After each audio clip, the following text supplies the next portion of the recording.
It is that reconstruct Port Harcourt Road and do it well, or we don't do it at all.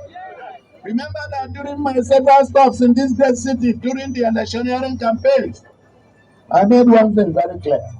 We shall only go for the best because you deserve no less. We are all happy. And this is a moment we have been waiting for. The opposition thought it will not come to pass. But behold, the man who puts his word and back it up with action has flagged it off today. So all of us were happy. The impact, you can see it in the behavior of the people. Everybody is happy.